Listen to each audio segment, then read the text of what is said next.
Let's podcast. Alongside Joe Giglio, I'm Joe Ovies inside Eford Studios in downtown Raleigh. Thanks to Empire Properties and thanks to Copiers Plus. Check them out online at copiers-plus.com. Print management, document management, get everything you need to the cloud. And if you need a holiday party, they got you. Or at least they got us. We're going to be crashing the Copiers Plus holiday party tomorrow in Fayetteville. We carpooling tomorrow? We are. You're okay. driving me. Yes. Okay. All right. I'm going to break out the Cousin Eddie for tomorrow. The Q-Zip from Roback. I'm excited about this. Is it going to be cold enough for me to wear the snowflakes? I think you can. Okay. I think it's going to be cold the rest of the week. Apparently, we've got some inclement weather in the forecast. Oh. Yeah, it looks like Friday could be some wintry mix, and then Monday we could be shaping up for some snow. So it's going to stay cold. It's going to stay cold. I'm prepared. Not as cold as Kentucky went for about 13 minutes. Look at you on your game. Beautiful. Or, I'm sorry, 10 minutes. They missed 13 shots in 10 minutes. Could not buy a three, but you know what? Still took Derek Dixon to stone up, man. What a finish by him. Now, it's interesting. I know a lot of that. So ACC SEC Challenge started up last night. Good for the ACC, by the way. I think huge night for the ACC. 6-3. 6-3 last night, with the big shocker being Syracuse over Tennessee. That was a surprise last night. Wake Forest gave Oklahoma a game, and then like the bottom fell out for the Demon Deacons. I think Oklahoma went on like a 15-2 run, and that was lights out for the Deacs, unfortunately. But the two marquee matchups for the ACC SEC Challenge, and obviously the matchups that we care about here locally, were Duke and North Carolina. Since I already kind of referenced Carolina, we can start with Carolina over Kentucky, which, by the way, before we get too deep into this, shout out to Hubert Davis. When we talk about Carolina basketball and we get into these debates with the Carolina fans who listen to our podcast, and you get all like about UNC and standards and things like that, we can definitively say that Hubert Davis has started off the year in a way that Carolina fans demand. You play Blue Bloods, you beat the Blue Bloods. You hosted Kansas, you beat them. You went to Kentucky, you beat them. Yeah, the Fort Myers Classic against Michigan State didn't go your way, but I think we can all say objectively, Michigan State's a really good team, and there's some lessons to be learned in that loss, which we saw some elements of that last night against Kentucky.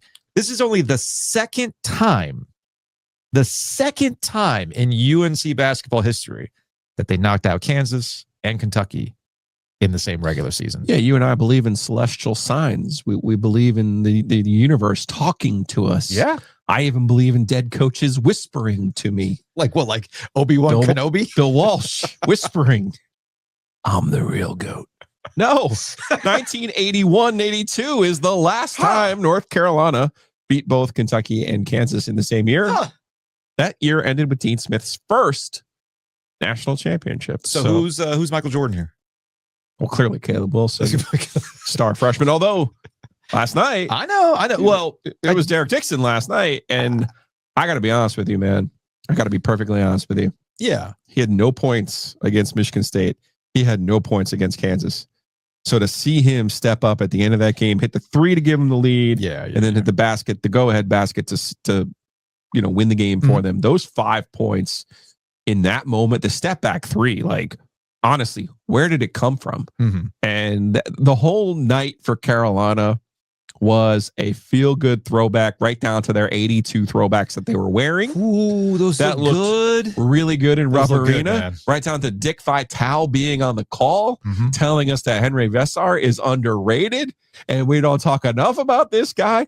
Right down to Jay Williams getting us the highlights of his Duke career, talking about beating Kentucky and scoring a career high at the Meadowlands, New Jersey, but then having to be the one who points out on himself. I know. Hey, man, this is also where my career ended in this building. Like, I had a full range. I had a Jimmy V kind of experience watching this game last night. Yeah. Right down to, Carolina wearing those 82 uniforms. But Caleb Wilson struggled a little bit scoring wise, was obviously a factor other ways. But the thing. Carolina finds another way. But okay, there's a couple of things to unpack here. Dixon, I know what the sentiment is online with some Carolina fans. I've seen it in that, hey, Kyan Evans, you were brought here as a transfer to potentially kind of, as the season progressed, maybe even like take over and be that guy at point, right? It's a little bit up and down for him. Without Setzer, I think what we're finding out through the course of these games is that without Seth Trimble, they're clearly missing something. I think we can all agree there, right? They're clearly missing something. So all you're going to ask is somebody step up. And in the case of Dixon, he ended up stepping up. The Caleb Wilson aspect of this, I think, is more interesting.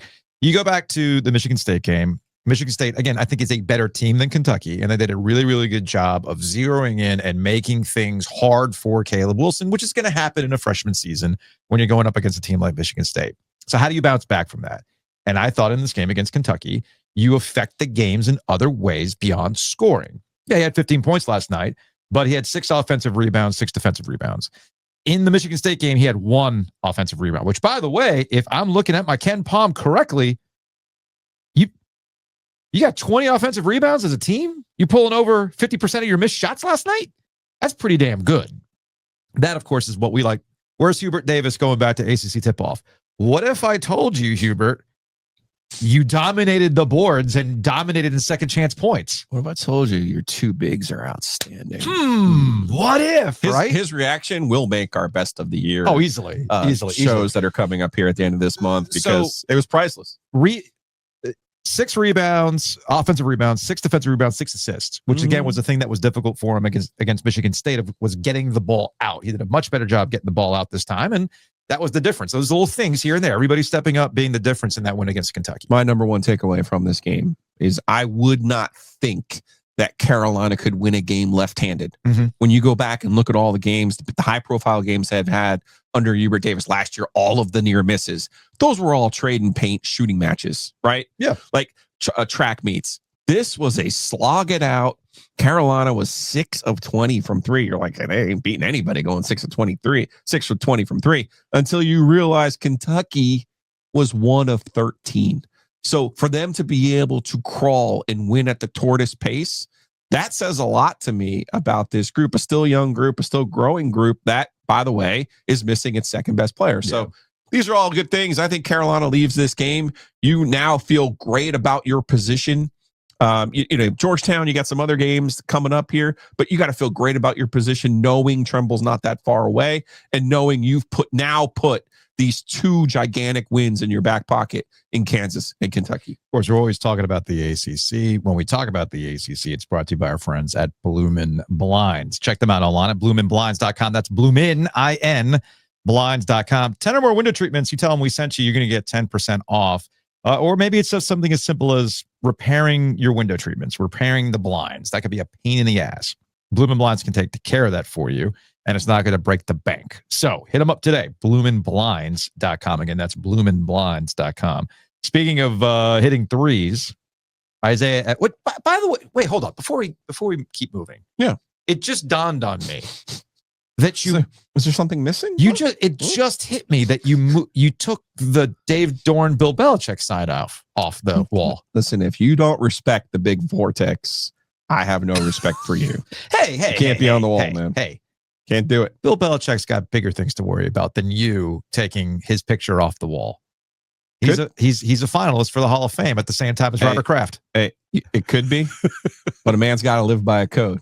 And when you don't respect the Big Four, I cannot have you a place of honor in this studio. So what are we going to do with Color Graphic? Which, by the way, you can hit them up, sales at Color Graphic, because they come up with our wonderful. Yes, we are working on a Dave Dorn cycle, which will be appropriate. So next year, I can just literally point to the sign every time we get into the here we are. We're here in the cycle. Okay. Ooh, I got an idea. And I'm gonna have to hit up and you can hit them up, sales at colorgraphic.com. Yes. Unbelievable work. Do you remember Animorphs? No, I don't even know what that is. So it's like these old kids books, and like these kids will turn into an animal, right? And like if you do a Google image search, you see some like bonkers, terrible graphic design, which is something that Color Graphic will be superior at. So I'm wondering if we can get Color Graphic to do an Animorph of Herb Sendek turning into Dave Dorn. You know? No, because like we've been over this. I see the same photo. Herb couldn't beat Carolina. We got to give Dave his respect. We're in the cycle. You're right. Anyway, hit up sales at Color Graphic. Speaking of respect, I'm going to give respect to Eddie Lynx.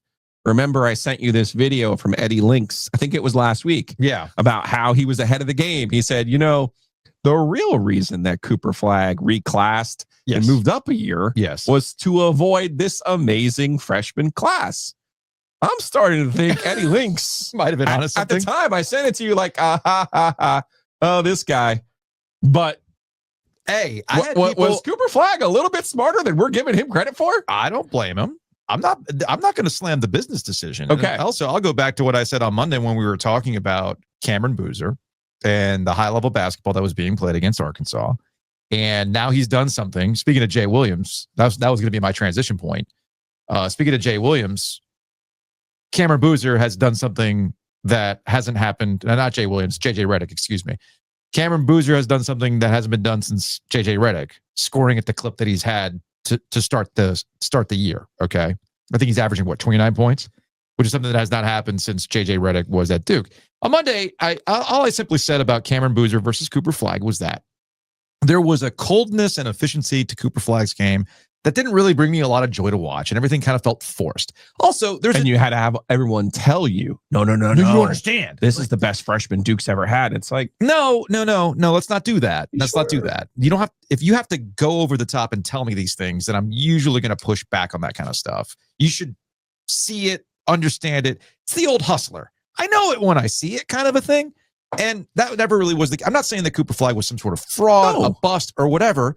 I'm simply saying, like, let's cool down a little bit. And also, let me get back to personal taste. Add a little flavor. Cooper Flagg had no flavor. Cooper Flagg was bland. He was, for lack of a better term, toast, okay?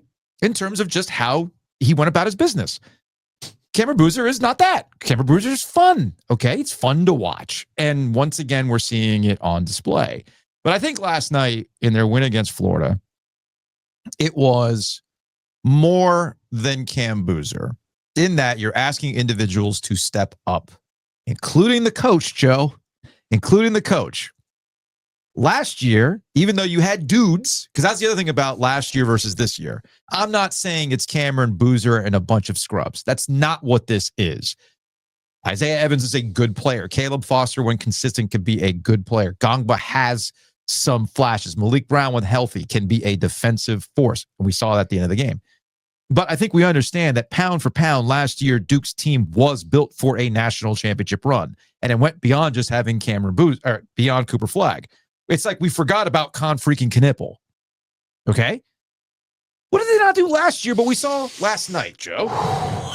I'm going to try to do this in the cleanest, most professional way possible. Okay. Cam Boozer's already done something in one game that Cooper Flagg failed to do all of last year. And that is have the ball in his hands and produce a game-winning play in the final minute of a basketball game. Last year, Cooper Flagg had the ball 4 times against Kentucky, Kansas, Clemson, and Houston. All 4 times, Duke did not win the game, and all 4 times, his shot was the one that missed. I begged last year for Duke to recognize that Con Knipple was their scorer and should have been the one taking the shots. I begged for John Scheyer to learn from his mistakes at the end of last year and have set plays ready at the end of games when his team needed them the most. Last night, not only did Scheyer deliver on that, but Boozer delivered on that. Okay. And I'm not going to go all next level basketball brain on you because I hate it when people do this. You're not going to go full Brian Geisinger. You don't have that basketball brain, sir. I don't have to do that. Yeah. But what I want to say to you is they had a play. Boozer gets the ball at the top of the key. He didn't get the inbounds pass because he's the one who inbounded the ball. Okay. But he gets the ball top of the key. He was decisive with the ball. He didn't wait. He didn't back somebody down. He didn't look around. They had a play. They ran the play. They got Florida's 6'1" guard in a switch. And the guard had to come under because he couldn't. The guard had to come under the play, the screen, because he couldn't play Boozer. He couldn't defend Boozer. Boozer had the smarts, had the efficiency, had the quickness to say, here are 2 guys on me. That means Isaiah Evans is open, kicks it to Evans. Evans steps in, hits the shot. Duke wins the basketball game. Now, you're sitting here saying, great, Joe, they set up a play for their best shooter. No.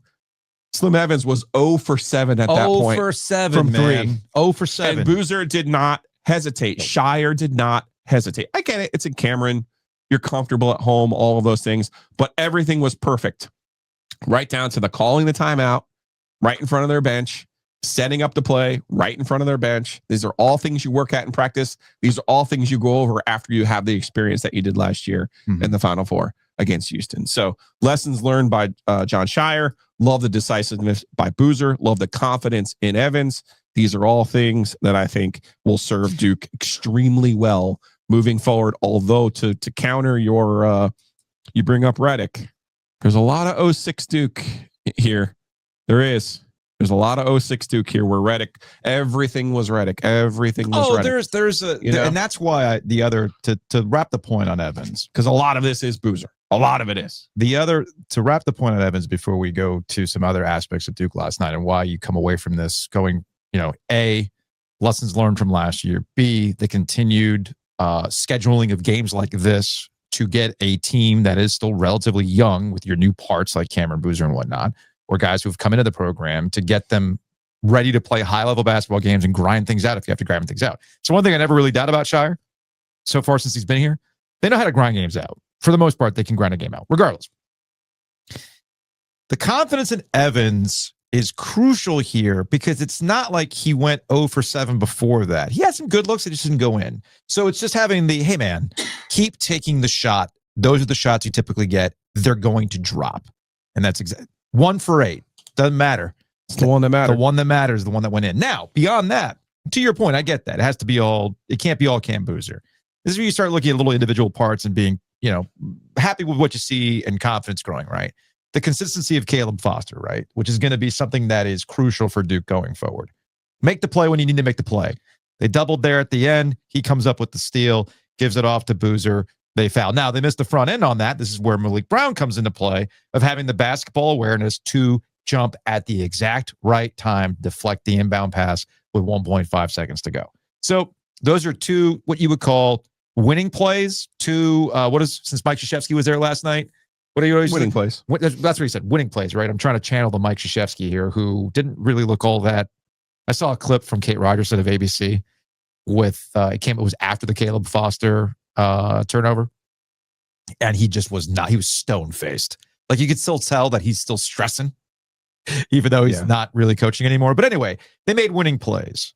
And that's all you can really ask for. That goes beyond just Cam Boozer making the right play, which is how they got there in the first place. They got to step up and make those winning plays too. Foster missed the free throw, not Boozer. Just sorry. We weren't Foster besmirching our guy. Sorry. The wolf blood will fail them in that situation. Excuse me on that one. Excuse me on that one. One of your long-running points, though, about these flash-in-the-pan coaches who maybe even win more than one national championship. I mean, I don't want to call whoa. I don't want to call them flash in the pan. I'm simply saying, if you want to elevate into something, you got to do it again. So end of game prep is a thing. Sure. Okay. Sure. That's Todd Golden. I mean, he pushed all the right buttons last year. Florida wins a national championship. Yeah. Gosh, they made some incredible comebacks in the NCAA tournament last year, including having to knock out Connecticut here in Raleigh. So not trying to take away that one from him. But I got to ask, man, you have a 7'9" guy on your roster. He doesn't play. Okay, but just because you don't play doesn't mean you can't have a special situation for him. Yeah. You think the 7'9" guy's getting his pass deflected on the end of the game? Okay. You think maybe you can practice that? Or I don't know. Here's a 6'11" guy, a 7'1" guy, a 6'11" guy, a 6'10" guy. Like, hey, man, it's not that hard. You got to be a little next level here, man. You got to use what you have. Yeah. You got to be creative. So I just thought that was funny that Todd Golden went to Mike Krzyzewski's house, Mike with 5 of them, and you realize it ain't easy getting there, man. It ain't easy. Speaking of not easy, it's not been easy for NC State so far this season, coming off the Maui trip. I know it's a scheduled loss in your opinion. We talked a little bit about this yesterday with their game against Auburn tonight. You've described. I've only given you 5 years of data. You want more years of data? No. I got more. I actually got more. By all means, give more data about how tonight is a scheduled loss for NC State. All right, going back in Maui history and ACC, Big Ten, SEC Challenge history. Let's go back to 1999. 1, 2, 3, 4, 5, 6, 7 times Carolina's been to Maui, and 4 times Duke's been to Maui. Of those 11 trips, they've played 4 times on the road after going to Maui. Duke and Carolina. War horse Duke and Carolina teams, by the way. 11-12 for Duke. 16-17 for Carolina, a national championship team. 12-13 for Carolina, and 20-21 for Carolina. the first game after going to Maui, all-time Duke and Carolina teams, 0-4, playing in a road game after going to Maui in either the ACC Big Ten or ACC SEC Challenge. The defense rests. Yeah, but none of those were a reckoning, Joe. None of them were a reckoning. I'm calling for the upset tonight. I think NC State's actually going to go to Auburn and win this game because I got to imagine that the smelling salts, I keep referring to it as the smelling salts, plus Will Wade, I'm guessing, has seen enough and is ready to make some changes tonight. And I was reading Basket Under Review this morning while sipping my coffee, and I thought this was an interesting data point, right? NC State has been 11 points worse defensively when Venan Lubin has been at the 5. This is per Evan Maya data. So we'll see how he adjusts with this. Of course, the issue is who truly has stepped up at the 5 for NC State so far this season, right? And I know that Will Wade talked about it. They kept coming at us. They kept coming at us. They kept coming at us. What are you going to do, right? Here's the thing about Auburn and why defense might not be the answer tonight. You going to score some buckets tonight? Because Auburn is conducive to you scoring some buckets tonight. So to me, I really think it's about hey, Darian Williams, you that dude? Tonight's your night to be that dude. Okay. So again, I'm not really watching a lot of Auburn here, but based on the previews that I'm reading, I'm thinking about, and of course, looking at KenPom, I'm going, this seems like an opportunity for NC State to win a high-scoring basketball game. High-scoring basketball game. Of course, the question is, can they actually go out and do it? We shall see. But I'm going to go ahead and I'm going to call the upset tonight. And I think Darian Williams is going to have a hell of a night tonight against Auburn. You with me? I'm not. KenPom's got this 85-80 Auburn, 33% chance of winning tonight. That's what he's got. They would be the first team to do it. So, hey, it's got to happen sometime, right? Why not tonight, Joe? Why not tonight? That's all I'm saying. We'll see what happens. I could be completely wrong. We'll see. Housekeeping. Big thanks to Enovana. Check them out online at enovana.com. Green Cleaning If Solutions. you have mess inside your mansion or trash in your cabana, get it clean with Enovana. You're wearing a Breaking T-shirt right now. I am. That's a Breaking T hoodie. You know, we've got stuff on Breaking T. You can go to breakingt.com/OG. They're running sales all the time right now between now and Christmas. They got promo codes that if you buy a full price shirt, for instance, you buy a full priced Ovies and Giulio shirt, hoodie, etc., you'll get like 2 mystery shirts free. Whoa. You don't know what's in those mystery shirts. No. That's half the fun. A little fun for you. Open it up like it's a gift for you. What did you get me? Ooh, what did Breaking T get me? Oh, interesting. It's a player that doesn't play for the Dolphins anymore. Don't care. It's a collector's item. That's happened to me, by the way. Like, which one? I did it for my brother once for a Christmas. I got a mystery shirt from Miami, and they sent some one-off game shirt, whatever. It's a collector's item, but regardless, you get 2 shirts for free. All sorts of fun stuff over at Breaking T. So go to breakingt.com/OG. We also got our guy Mikey P. You can go check out the secret shop, theog.shop. Again, that's theog.shop. And of course, one thing that you can get us for Christmas is 5 stars. 5 stars only, positive vibes only. You want to give us a little stocking stuffer? Leave a review on your favorite podcast.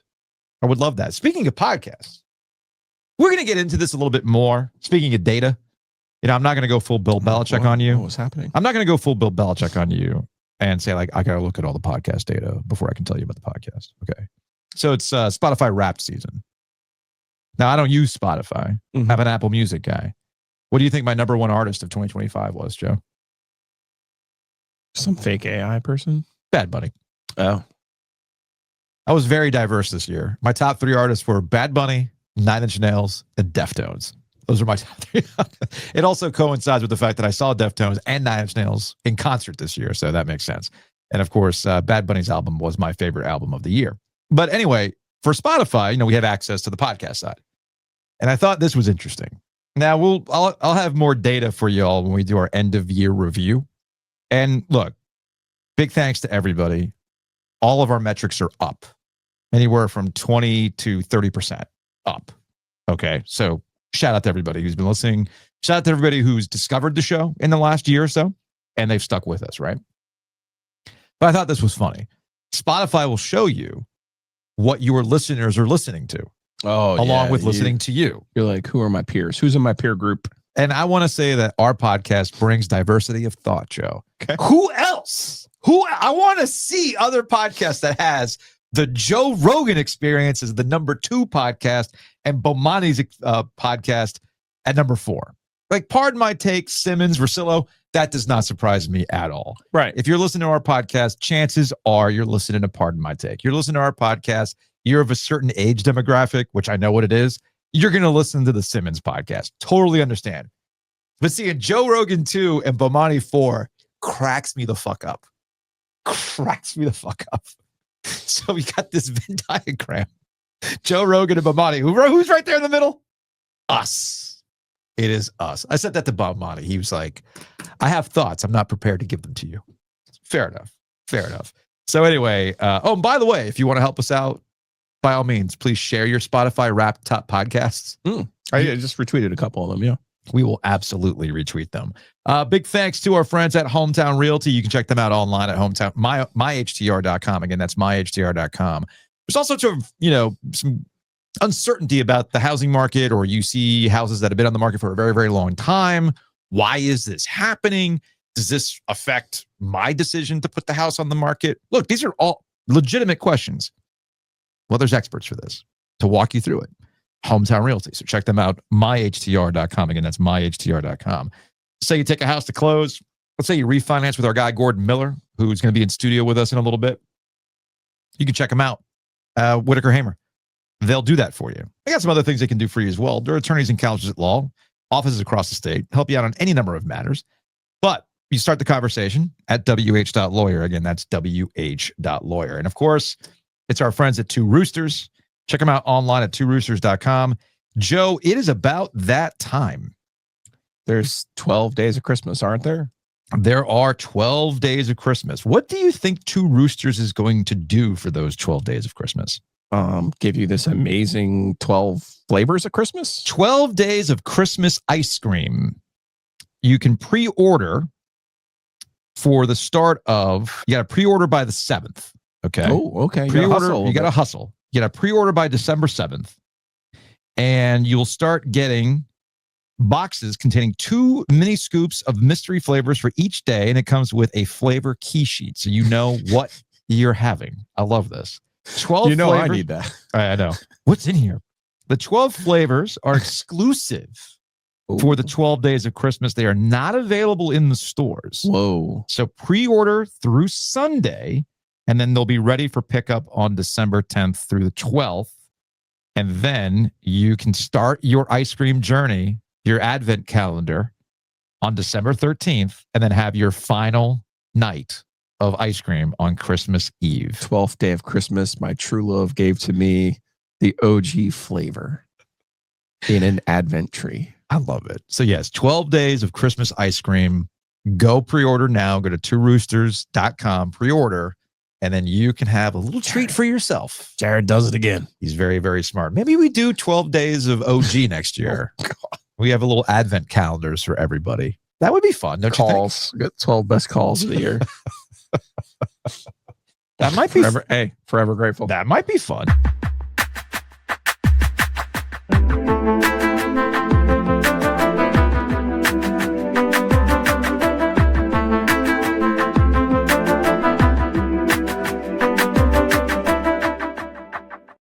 You know, if the college football playoff had an OG sports phone, there would be a lot of people calling it right now and asking, so, hey, did you say this then and it's different now? Well, hold up. Can you explain why Alabama seems to have moved up above Notre Dame after a not all that crazy impressive showing against Auburn? Can you explain all these things to me?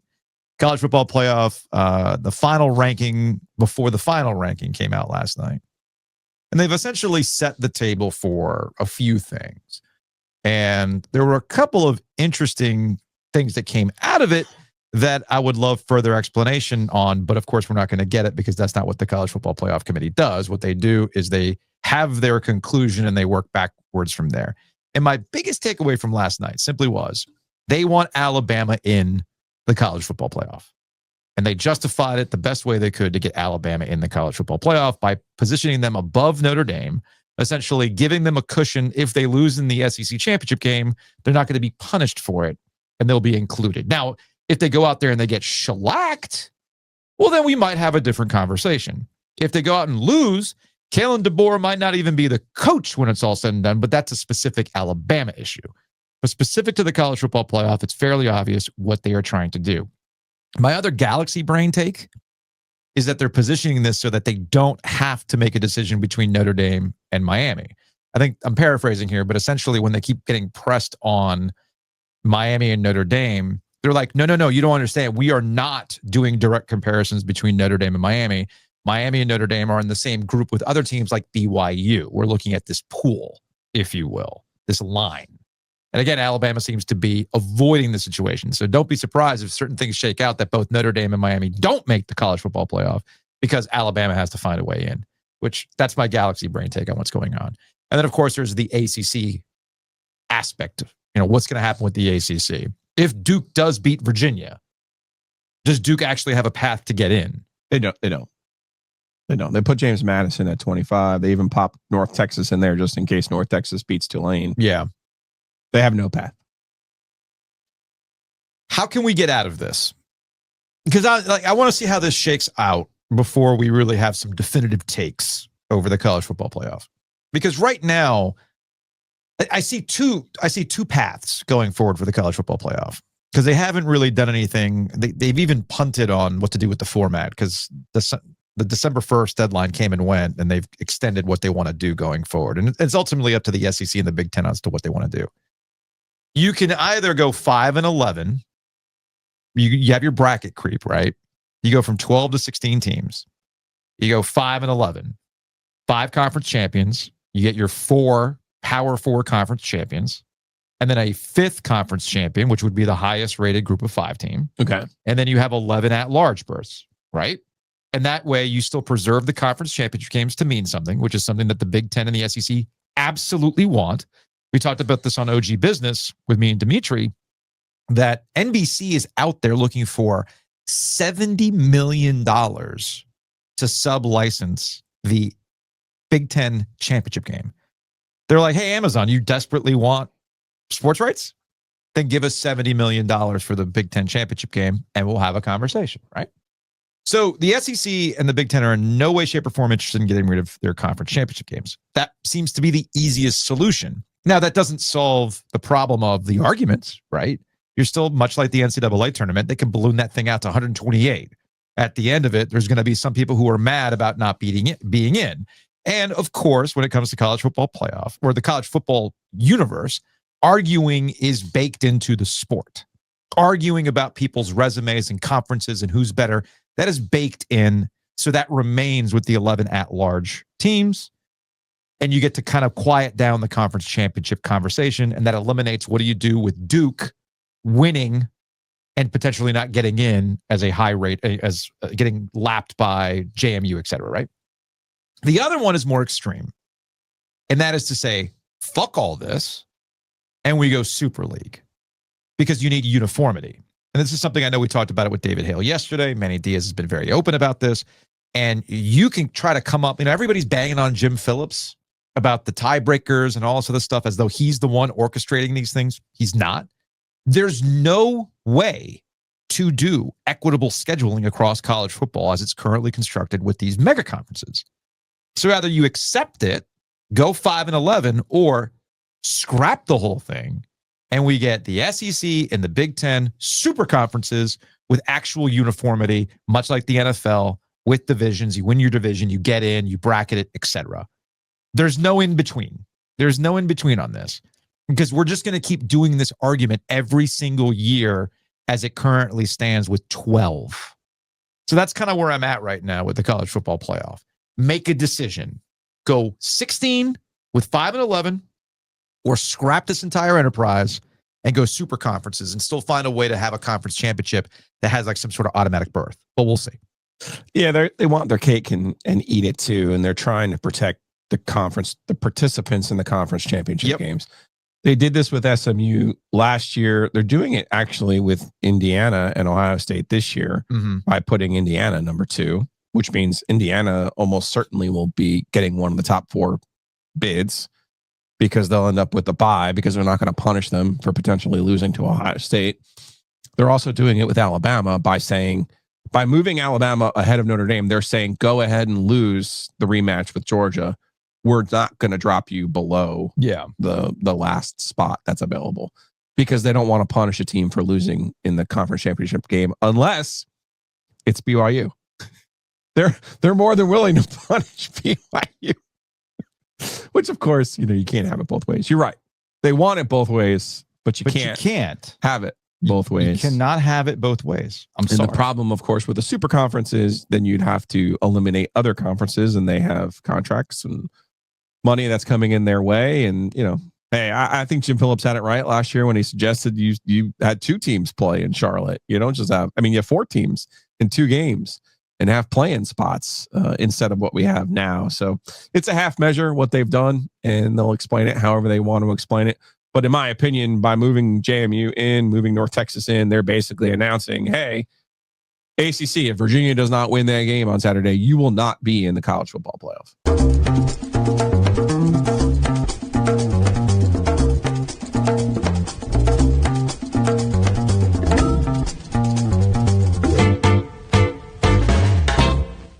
Big thanks to DraftKings. DraftKings has everything you need for the college football playoff. They've got everything you need for the NHL when the Hurricanes are back. And for all y'all OG listeners in Missouri, I know you're out there. I look at the heat maps. I know there are listeners I just got the Spotify Wrapped. Okay? I know where our top stuff is. So Missouri listeners, listen up. DraftKings Sportsbook is now live in the Show Me State.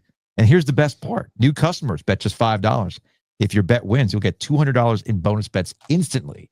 1 touchdown can change everything, as we saw last night. 1 3 can change everything, like in the Duke game. The crowd, I think John Scheyer said last night, Cameron Indoor was probably the loudest he's heard it in a long time, which is interesting to hear him say that. He would know a thing or two about how loud it gets at Cameron Indoor. They had the whole blackout thing and whatnot. So, that was weird to me. I don't like it at home, but I am okay with it because I don't mind that Scheyer is trying to switch some things up and kind of put his own little stamps on the program and modernizing how you do things and keeping kids interested in going to games and whatnot. So I enjoyed it. But all this, look, man, it never gets old. Watching a 3 go down like that never gets old. Even a grinded out game, it still gets tense at the end.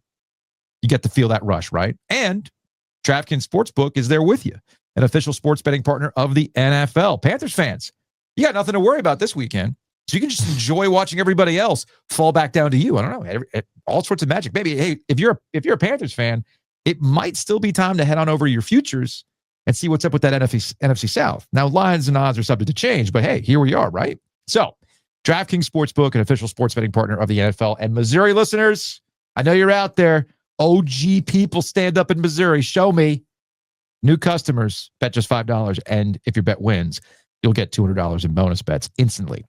So download the DraftKings Sportsbook app and use that promo code OG25. That's code OG25, bet $5, and you'll get $200 in bonus bets if your bet wins in partnership with DraftKings.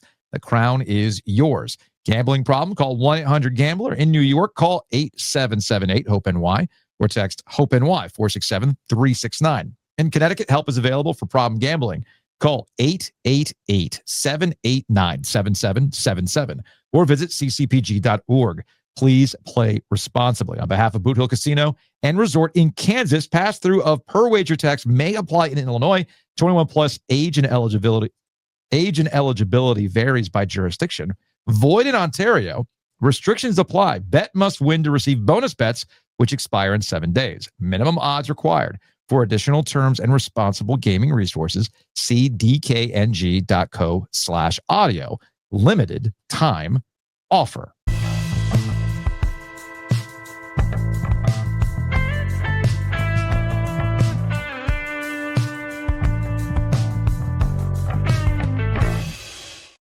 Well. Look who dropped by. Gordon Miller Lending in studio on the Heister Automotive Group microphone.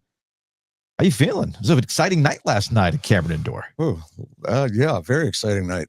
We had a nice little 3-point exhibition there at the end. It was a very, very, dull, mundane crowd, kind of quiet. Please tell me you got a little bit more excited than Mike Krzyzewski. We were watching Mike, and my son told me the story that apparently he has said that when he's at the stadium he cannot show any emotion, but apparently his daughter. Does he work in the media? Like what's? I don't understand. He's the coach. He knows he's on TV the whole time. Okay. His daughter has admitted that when he's at home, he is screaming at Scheyer the whole game. Oh, so it's a Scheyer thing? It's well, I made that part up, but he's screaming at the TV. Okay. No, I don't know. Like, I would believe it. He's working the refs. Oh, is that what it is? He's working the refs from home. I gotcha. Yeah, I gotcha. Which is always necessary. Yeah, I was going to say the Krzyzewski family remains the Krzyzewski family, though, in those situations. Oh, yeah. They'll let you know when they don't like the call. Yeah, no, 100%. I still think my favorite part was, we were talking earlier, just 1.5 to go, and Kay's daughter is so excited, and she's like, we got this. And I could read his lips, and all he said was 1.5. Well, that's because he was sweating the total, right? I think it had to do with a parlay that he had. Yeah, it was something like that. That's the look that I picked up from it. That it was all about the payout, folks. This was the old 7 o'clock in the morning on a Saturday house sport magic that y'all didn't get to experience back in the day on 850 The Buzz. Only 22 years ago. It's funny. I was like, you being at the Duke game last night, it actually got me thinking about. Like there's a picture of you and me at Cameron Indoor on the court, but I can't remember what year it was. All I know is that you look largely the same, even though you've been through hell and back. You look largely the same. I mean, seriously, you've been through hell and back, and you're still going. Yeah, I get that. Meanwhile, I look like you look the same. Meanwhile, I look like the one. You look a little different than you did then. Just a little. A baby. Yes. It's like, what? Just a tiny bit. You look at me, you're like, what the fuck happened to you? The important thing is it's the hair. It's the hair. That's exactly it's only what the it hair. If you had the hair of your youth, then nobody would notice anything. Speaking of magic, there must be some magic in these 4.99 fixed rates that I've been hearing about. There's got to be some magic. Oh yeah. Well, it's actually just fixed APRs. We don't really know what the rate is. We don't really know what the program is, but we know that it's an APR under 5. Yeah. We know that you can get cash in 24 hours. Okay, explain like I'm 5, because what will happen is what I'm trying to get at here is that you'll hear ads, some ads. Crazy ads. You'll hear some crazy ads with some crazy rates and cash, get your cash now, all these other kind of things. In a day. How does that work? And what's the catch? There's always a catch. Yeah. See, the thing that I have a hard time with is back when I started in the mid 80s up in Michigan, there were a lot of shortcut takers. Mm-hmm. You do anything you can do to get the phones to ring. You'll say whatever you have to say to make the phones ring. We have a phrase for that because once you call, what you're calling for just doesn't really exist. Okay. So, you get an ad like that where they combine a HELOC, just a home equity line of credit is the only way you'd get your money in 24 hours. But they discuss an APR of a rate that, per an online chat that I happened just do to say, hey, what's that 4.99 APR you got? And I can close in 24 hours. He said, well, that's our 10 or 15 year fixed.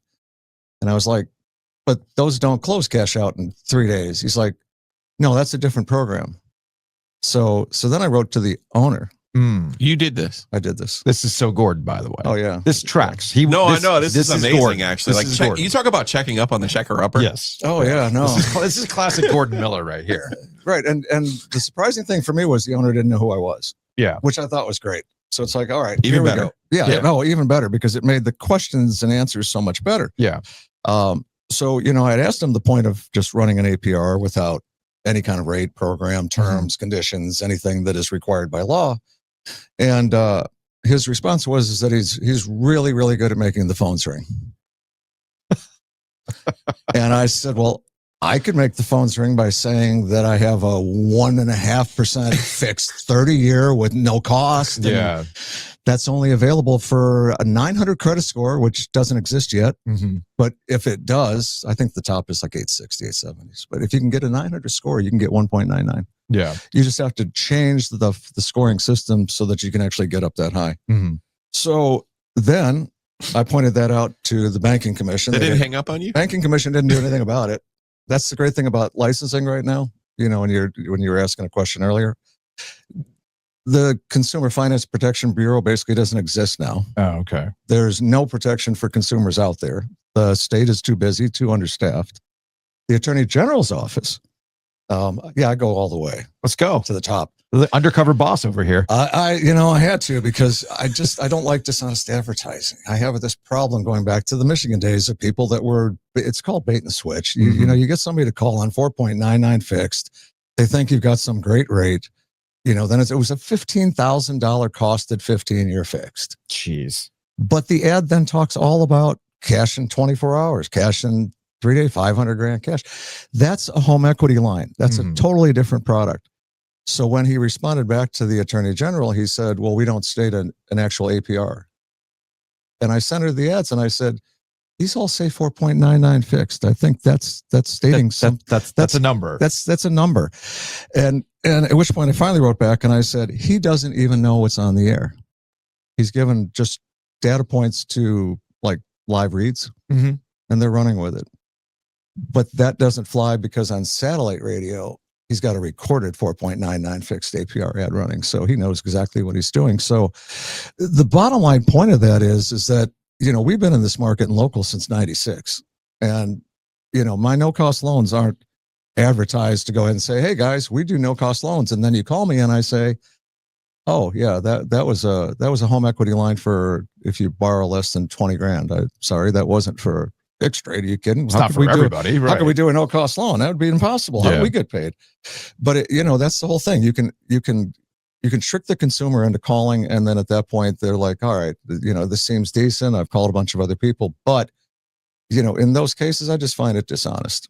And that's the bottom line. Is we've been around. You guys know us very well. You know us very, very well, and you've known Austin forever. And we're just not built like that. I mean, I would never run an ad that, people have heard my ads for 25 years now. I mean, they're informational. They're not, I don't throw a crazy rate in there. We're never talking about rates. We're never talking about Actually, rates. the more important thing, and I know Joe got to experience this earlier the year. You and I had this conversation multiple times where I'm like, I've straight up told you, yo, I need to do this. And you're like, no. No. You're like, no, it doesn't make sense for you to do it right now. And I'm going to trust your expertise on this because what the hell do I know, right? So I've been in those situations at least twice where you've straight up said, no, not right now. Let's talk again in 6 months or I'll let you know when it's time. And you've straight up said, all right, now is the time to do it. Get your paperwork ready. I was like, oh, okay. So here we go. And I think that's important when we talk about what you do and what Miller Lending does and really just the educational aspect of this. Because when you're throwing out a lot of terms and numbers and it all sounds good and cash, it can, again, that's the effect. Get the phones ringing. But again, it's that bait and switch, which is not the case. And hopefully people understand that when we talk about Miller Lending, there is no bait and switch here. In fact, we follow through. So you refinance with Miller Lending and go to millerlending.com right now and tell them we sent you when you go through the process. And we follow through. I mean, you just sent out a road back, right? No, I went and delivered it yesterday. You hand delivered it? He hand delivered it. Yeah. Austin got the Butcher's Market gift basket. Yeah. I got Jack a golden retriever rowback. Perfect.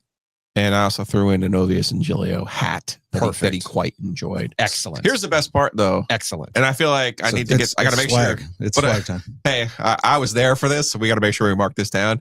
Jack goes, yeah, my in-laws are moving next year, so I'll make sure that they come. Yeah, jot that down. I was like, yeah, jot that down. Got it. Jack's in-laws. All yes, right. Jack, right. 2026 budget. I'm sorry. Does Jack get another rowback for the referral to that? His parents can, that's for sure. Or the Butcher's Market. But yeah, no, so we talk about rowback all the time. You can go to rowback.com, use our promo code if you want, OG20 to save 20% off your order. Or yeah. You got it now. You got the hoodie. All right. Which, by the way, real quick on the rowback. Yeah. So Jacob got his first rowback. Baby's first rowback. Nope. What? It's an XL. I thought you wanted an XL. No, sir. You need an XXL? I'm a 2X in the hoodie. Well, I'll we're going to have to talk. Here you go, because we have an extra. Thank you. All right. Junior. So that was the extra. Junior canes, and it comes in an XL. Yeah. Double right, XL we'll for have a to talk kid. to Ben about the double X. We'll text Ben. Those are some big kids, man. Well, it was technically for Joe. But yeah, anyway, you get a rowback from personally from Joe Giglio. when you take that thing and refinance. Of course, the butcher's market, as you know, helps us out with a lot of stuff, including all of your catering needs. Frozen food. And frozen food, which is very, very important. Joe used to scoff at me with the frozen food stuff. Like, what are you talking about? Like, dude, it comes in handy. Yeah. We're busy. I'm at like junior canes practice all the freaking time. You got the holidays. You ain't got time. Pop that thing in the oven. It's ready to now. Are you ready to go? So big thanks to the butcher's market as well. So to contact you, though, middlelending.com. We go through the process. You can fill all the stuff out online, right? Oh, yeah. Yeah. You don't have to see us if you don't want to. But we are local. But we are local if you decide to come on in. We came down here in '96 with a little different take on things, and just getting back to the point we were making earlier, just the way, this is third generation now for Miller Lending. My dad was a 50-year real estate broker up in Detroit. He took a lot of risks, took a lot of chances, and I just saw the way that he treated people. And my kids were raised the same way. So now that my boys are running the business, they've got that same attitude. And the reputation that I had built up over my 39-year career was just, like you pointed out, I hosted mortgage radio here for 5 years, and I was known as the guy that turned away business. Where everybody else is let me take down your number. I'll call you after the show.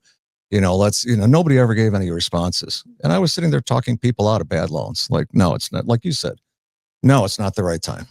No, that doesn't make any sense. And Trader Dave Alexander, would always point out, we do our little Mr. Mooney routine, and it's like, Gordon the banker, but the opposite was there. We're not in a hurry. I've been in this market since '96, right?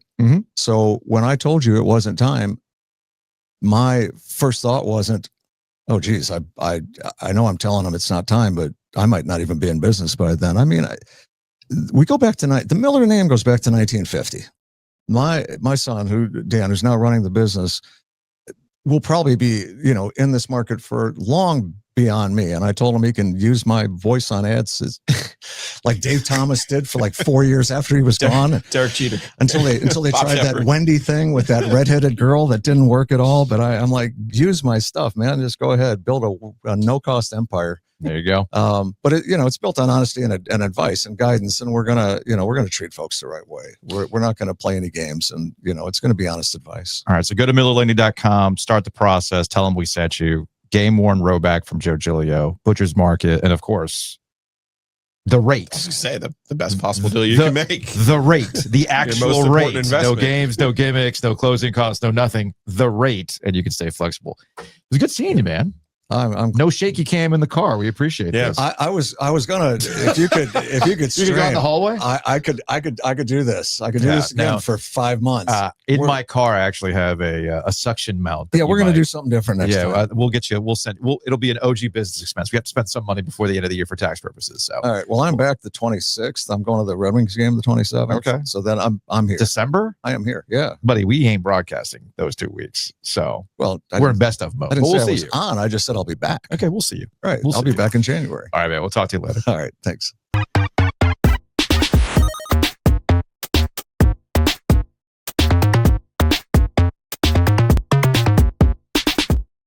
Joining us on the Heister Automotive Group hotline is Luke DeCock, columnist, News and Observer. We have a lot to get into with Luke. Greetings, Luke. How are you, sir? Greetings, Joes. I'm good. Thank you. I promised a hockey break, so let's take a quick hockey break here before we get into some larger triangle matters as it relates to football and basketball. Jacob Slavin skated yesterday. I saw the footage with my own eyes. Was not AI. How about that? This whole Slavin thing has been weird. Is that the right word? Odd, weird, hinky. strange. Hinky. It's been hinky. So I get that hockey is an odd sport when it comes to injuries. I mean, we saw Seth Jarvis take a stick to the eye, and poor Mike Maniscalco has to say on the broadcast he will not return to the game because of an upper body concern, even though we all saw Seth Jarvis take a stick to the eye. I get that's the hockey culture. Totally understand. But this one goes beyond what we're used to with the hockey stuff and the mystery of the hockey stuff. Even with all of Freddie's stuff, we kind of understood what the deal was, right? When Freddie's ready, Freddie is ready. We understand all that kind of stuff. So why does the Jacob Slavin thing seem off to everybody? I think it's just because of the way they've portrayed it. If you go back to September, He's there in training camp. He's going to be fine, right? We were all told, don't worry about Jacob Slavin. He's walking around in a leg brace. It's precautionary. He'll be fine. He hasn't skated. Oh, he'll be fine. Then he comes in, he plays the opener, and for whatever it was, first 2 games, he's clearly not fine. And then he disappears again. So we've never had any sort of time frame, clarity, injury. They've never just said, oh, he needs surgery. He doesn't need surgery.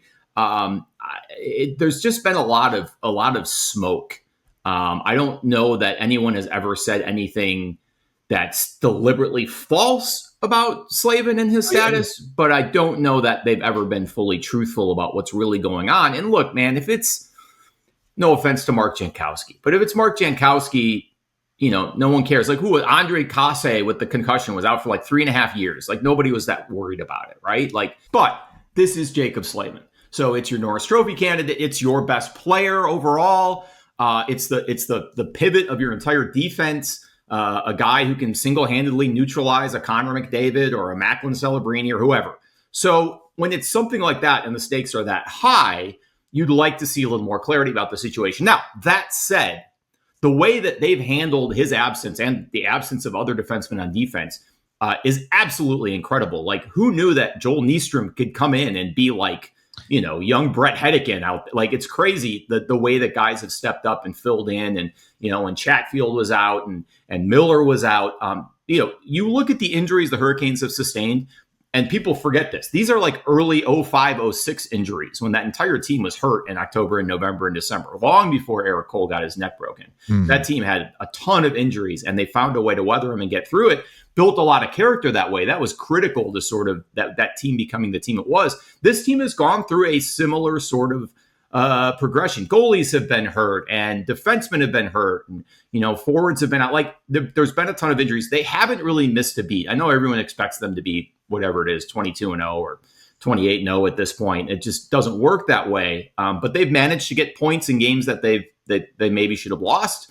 Up and down the schedule, and they've won a lot of games, and they've done it without arguably their best player for all but 2 of them. So then why is, to your point, this is all good. I mean, honestly, I think it's all good, what they've been able to do. And I'm glad you brought up the 20-year analogy.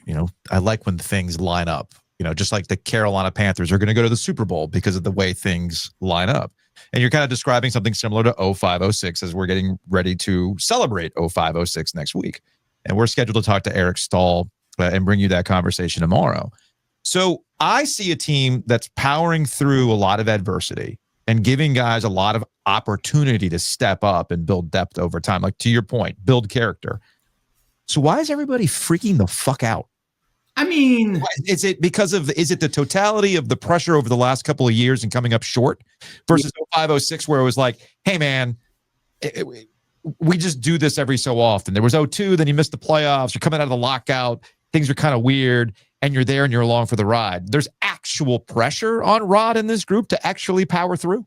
Yeah, and different than 18, 19, different than 21, 22 in that respect. Like, we've gotten to the point where this is a team that people expect to be in the conference finals and beyond, frankly, but to get to that point. So, if you lose a game to Buffalo in November or December, it feels like the end of the world. Like, oh, crap, they just lost another playoff series to the Rangers. And the reality is it's an 82-game season. They've had a lot of injuries. This is a team, let's not forget, that's going to pace itself. Yes. No one's going to admit it, but it's a lot harder to get up for a game in Buffalo than it is when the Oilers come to town. Yeah, that's the acute pressure, I think, has come through on stuff that you would consider just normal, run-of-the-mill, regular season stuff. Like, for instance, Andrei Svechnikov wasn't playing well to start the season. Messages were sent. Yeah, I would imagine that Svechnikov was not happy with his playing time. Shoulder shrug, and it becomes this thing thanks to Elliot Friedman. You also have the Nikishin thing. Hey, man, he's a rookie. Sometimes the rookie has to sit upstairs to kind of see what the game speed is and understand what the expectation is. You can do that in November because you got to get him ready for the spring.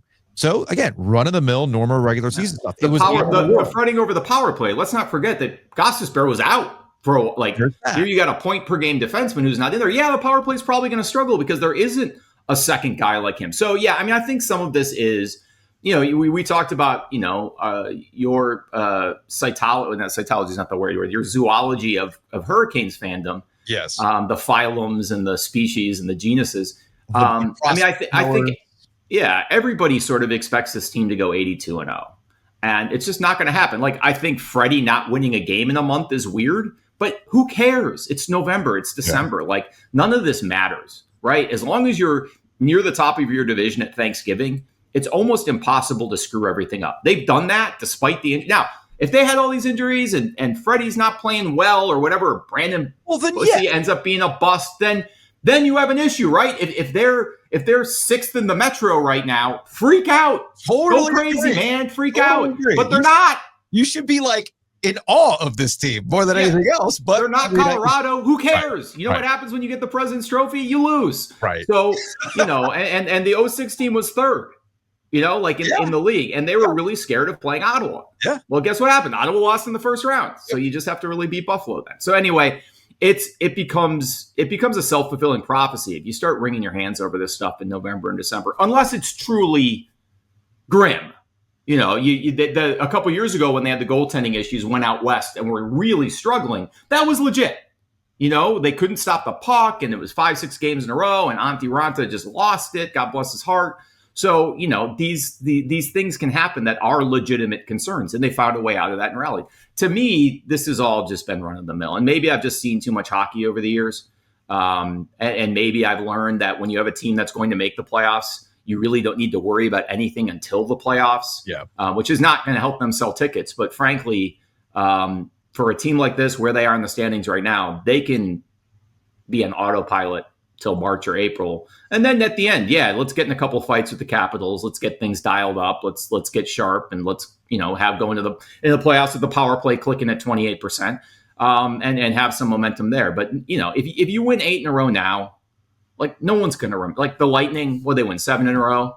Something like that, yeah. Like, does that mean they're a Stanley Cup contender? No, they're still a team on the backside of their contention curve, and they're still going to lose to the Panthers in the playoffs. So it all becomes kind of moot. So people get riled up about this stuff. There are little things to worry about, but the big picture, the Hurricanes are fine. Like, they're fine. Like, there's nothing that's happened that you're like, other than the Slavin situation, which continues to be worrisome. I totally agree with you on that. That is a very specific issue. Anyway, moving on. 20, has it really been 20 years? Yeah. I looked around when Edmonton was in town. You mentioned that. I texted you. I'm like, there's no one here. Me and Tripp are the only ones here who were at that game 7. I'm convinced it was only me and Tripp in the building when Edmonton was here. So writing about the 20th anniversary, what did you either relearn or remember, or what kind of caught your attention in writing about the 20th anniversary of the Canes Cup win? Yeah, and you might remember this too, Joe, because you had to write some of this in August of 05 too. There was a lot going on as the lockout ended. And look, this is just the beginning, right? It's going to be going. It's just like 2016. We're going to be talking about this stuff until June. In fact, when I was talking to people from the 06 team over the last couple of weeks, I would say, like, I'm writing another 06 story. I think I found a different angle finally. So, in 16, I wrote at the end in June, I wrote about the transition from Game 6 to Game 7 and how that happened. Rod Brindamore's big speech, Labby's big speech, like all that kind of stuff. So you're always kind of trying to find new things that haven't been written before. So, the story that posted this morning, it'll be, I believe, Sunday's paper. We have a big package to go with the anniversary celebration, is about how that team came together, not just in August of 2005, but really going back to the 05 draft in Raleigh. The Gerber trade, they went and got it. I mean, after all the years this franchise has spent looking for a number one goalie, they went and got one, and like nobody noticed or remembered because everyone knew the league was going to shut down. The trade up to draft Andrew Ladd, the guy they were going to draft, never played in the league. Mm-hmm. So instead, you get a guy who helps you win a Stanley Cup, literally, if you look at Game 1. And then the signings of Matt Cullen and Frantisek Caberlet, two guys who fit the post-lockout style of play perfectly. That was an anticipatory kind of thing. Like, we kind of think the game's going to open up. These guys will do well. Like Frankie is like a prototypical 2025 NHL defenseman. He's not going to hit anybody. He can't defend the front of his net, but he can get the puck up the ice and he can shoot it. And he can move it. He was perfect for that new style of play. And then you get out of the lockout. And I think this is the thing people forget. Everyone looks back at that with this rosy sort of sepia toned glow of, Corey Stillman and Ray Whitney and even Oleg Tverdovsky. They masterfully manipulated post-lockout free agency. The reality is they were still spending $28 million. They were $11 million below the cap. They were 2/3 of the way to the cap because Pete wanted revenue sharing money. They didn't blow through that till the Doug Waite and Mark Recchi trades. So Jimmy was still dealing with the same sort of small wallet he had been. They went after everybody. Like, people forget these names, like Gary Roberts, Joe Newendike, Adrian Acoin. There were like 9. Don't forget Adrian. We are remembering tonight for Labby on the island. Like, they wanted him to be the pivot, like the Jacob Slavin of that defense. And they end up getting Corey Stillman, who Jimmy gets his man. We all know how that works. He finally got him, and Stillman wanted to come here. That was an easy one. They thought they had Paul Correa. They thought they had Paul Correa signed, and then he switches at the last minute to Nashville, which whatever Paul Correa would have brought to that team, he never would have brought what Ray Whitney brought off the ice, who was an absolutely essential part of the chemistry of that team. The guy who would say anything to anyone, could deflate any ego, could sort of turn any bad situation good. So the mood coming into training camp was like, oh, they didn't get all these guys. They did get all these guys. Now, so the interesting thing talking to the players is like, oh yeah, back then, like, we knew these guys were good. And Aaron Ward said it in the story, like, look, man, we were used to them signing dudes like Pavel Brendel. Like, then they went and signed like Corey Stillman, Ray Whitney. Like, we've played against these guys. They're good. And, they're desperate for defense when they get Tverdovsky out of Russia. He'd been there for 2 years after getting in a big concussion fight with the Devils. And look, people forget Tverdovsky ended up playing like 72 games because so many dudes were hurt. He was like the 7th defenseman, and he was a regular because Nicky Wallin was hurt and Glenn Wesley was hurt, and like defensemen were hurt all year. People really do forget this. Andrew Hutchinson, the preseason Norris Trophy winner, had like 12 assists in four preseason games. And Mike Commodore was a non-factor. He was a dude they picked up at the draft for nothing. Yeah. They picked up Mike Commodore and Derek Walzer, currently, and those guys were just bodies. Like, they weren't expected. Neither one of those guys. Obviously, Commodore played his way onto the team, and Brett Hedican ends up saying, "I want to play with this guy," and the rest is history. So people forget. They had the 29th best odds to win the Stanley Cup. Only the Capitals were worse. Sports Illustrated picked them 29th back when Sports Illustrated meant something.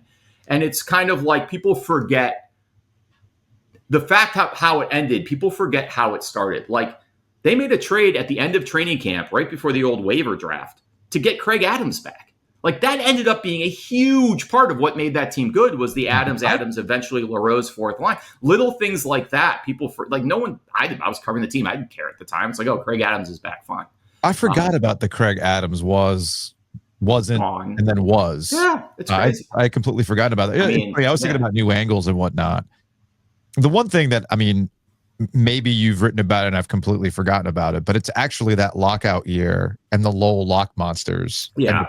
And the players who are on that squad. There's a big part of that in there about Eric Stahl does not have the season he had in 2006. Is one of the league's best players right off the hop. Yeah. Without spending that year dominating at that level. And there was another, Mike Commodore was on that Lowell team. He was on that. Cam Ward. Cam Ward played really well. Michael Layton, future Hurricanes legend, the great Cam Ward. Michael Layton was on the Chicago team, and Ward and Layton fought in Norfolk. That was part of the massive. There was the big fight. There was didn't Cam Ward get that fight, right? Yeah, that was Cam fought Michael Layton. Everybody fought. Tom Rowe punched a linesman. Tom Rowe punched Trent Yanni. A linesman broke his leg, and that was the game where they bust all the Hurricanes fans up to watch the prospects play, and it turned into like slap shot.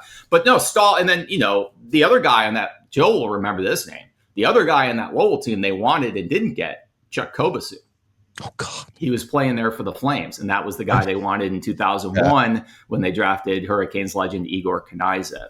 Ah, yes. Now I'm looking at the Lowell Lock Monsters 04-05. Chad LaRose is on that squad, obviously. Yeah. And yes, who could forget Mike Zigomanis? The Ziggy.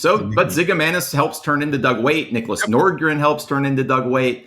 There were Jesse Boleris helps get turned into Doug Waite. So, and there are guys that, like, people forget Danny Richmond started the year on that team at one point. Anton Babchuk finished it. Keith Aucoin made his NHL debut. There was a lot of stuff going on, but this story and kind of the beginning of what we're looking at focuses on how the team came together and how it started and how And frankly, how the mood was different than people remember. And Chip's got a good story coming on as well about sort of how the way that team played and what Rod Brindamore learned that season playing for Peter Laviolette basically is with some tweaks, the template for A, the way the Hurricanes still play today, and B, a lot of what Rod Brindamore does as a coach, whether it was, his faith in Justin Williams and Jordan Stahl as captains, or the way he does a lot of things. So I can see it, and I talked with Peter about this too. There's a lot of Peter Laviolette in everything that Rod Brindamore does as a coach. Course. And Peter Laviolette of that era, that season with Peter Laviolette had a tremendous impact on Rod Brindamore as a future coach. That was a sea change for the Hurricanes too. You've written about this a lot, but it should not go unremembered. Peter Laviolette came in, the original process versus results, right? Because Jim Rutherford was, you just got to get in. You got to get in. Anything can happen. Paul Maurice, you just got to get in. And it's like Peter Laviolette came in and was like, fuck that. I want to win 50 games. I want to dominate. And I know how the rules are being changed. Yeah. And we're going to play this way. We're going to play fast. We're going to forecheck. Do all we still do. In defense of Paul Maurice, 09. So let me throw in a Peter Laviolette story that to Joe's point, because we're not defending Paul Maurice in any way, shape, or form. That's right, because it's not supposed to be about the coach. That's why you don't see him in the handshake line. See him in the handshake, unless it's the Oilers. Till you see him in the handshake line. Got it. Okay, got it. Phony. Anyway, Peter Laviolette's first practice with the Hurricanes. So this is December of 2003. Yeah. And you can see it all in this practice. He stops practice like a minute in, and he gathers them all around Kevin Weeks' net. And he says, loud enough for us to hear in the stands. Now, back then, it's me, Johnny, Chuck, and Tripp. Like, there's nobody there, right? And he says, he screams at Weeksy, does it fucking hurt? And Weeksy goes, what do you mean? The puck. Does it fucking hurt? And he goes, no. And he turns to the rest of the team and goes, so shoot the fucking puck! And that was like, you were like, oh man, this dude is different. Because he's funny, he gets it, he's making a point. And guess what? They finished 15 points out of the playoffs. But by the end of that year, they were piling up shots. Mm-hmm. They were not playing these 21-20 zone time games, neutral zone trapping, locking it down, Paul Maurice hockey. They were playing the hockey that eventually, we're getting there, would lead them to so much success in 2006. And you could see that the way Eric Cole was playing. And people forget, Laviolette, 05-06, Rod Brindamore's 37 years old, whatever he is, puts him back on the power play. Mm-hmm.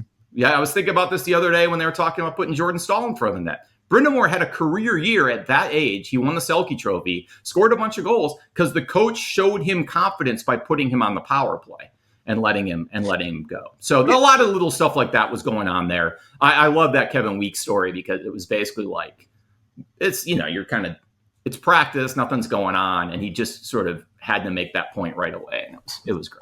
Look, Luke, all I'm taking away from this entire conversation is that 05-06 and 25-26, same thing. Same thing. Yeah. Same thing. Oh, yeah. That's all I'm hearing.